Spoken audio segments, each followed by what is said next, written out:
This is the first day of PDAC 2019 in Toronto, the biggest mining show in the world. I'm talking to David Tafel from Centurion Minerals.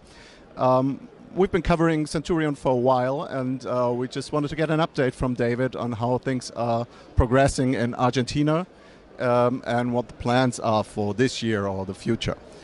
Welcome, David. Good to have you. Thank you very much, Bjorn. So let's jump right into it. Argentina, times are tough there, currency-wise. The weather hasn't been as good as could have been for your purposes, I guess.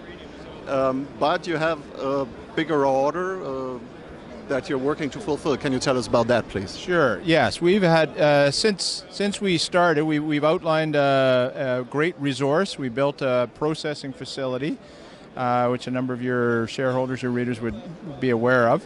We have sold some product, the gypsum fertilizer, and then we ran into some very difficult external factors, weather in particular, had some very drastic flooding in Argentina, and then followed by a drought, followed by a currency crisis and a credit crunch, which has been going on most recently.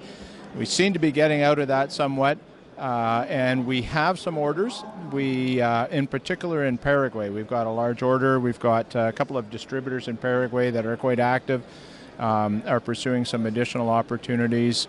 It's been a little bit of a hurry up and wait to get our orders out the door, to get some news on that.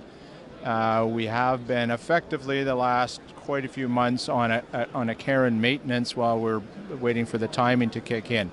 So we think that it's going to happen. We just don't know when. It's been very frustrating for ourselves, for our distributors, for our Argentinian group, for our shareholders, for sure.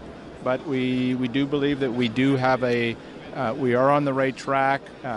We have had some headwinds against us, but we do have a business that is viable in the very near future. Okay, good to hear. But you're not just sitting on your hands and waiting. You're looking at other opportunities. One you announced a while back. Can you tell us about that, how that is going? Yes, we formed a second division called the Optimagro division, and Optimagro is effectively a partnership with a group of agronomists that do satellite telepathy combined with soil testing to recommend to farmers a mixture of fertilizers and seeds to either rejuvenate or to enhance the yields that they're getting out of their crops. And we are very involved with that. Gypsum is part of the Optimagro mixture. We, at the moment, have, and I think that probably down the road, this is a longer term, much bigger business than the gypsum alone. We have set up a pilot project with the Cotton Association of the province that we're in. And I would expect the end of April, early May to have some results comparing the yields using the Optimagro and the yields without the Optimagro at harvest time, which will be at let's say the early May should be. Okay, interesting. So we're looking forward to that.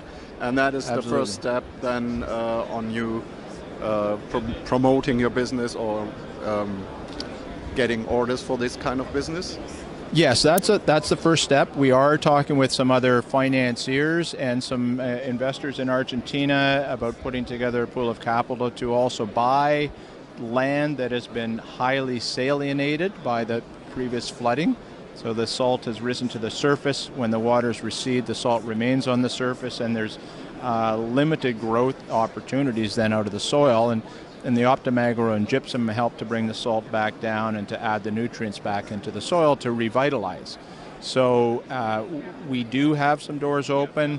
Nothing can happen as quickly as we ideally want, but we think that that's a future opportunities for us to be partnered with some financing groups, buying land, revitalizing it, and then selling it again. Okay. Very interesting.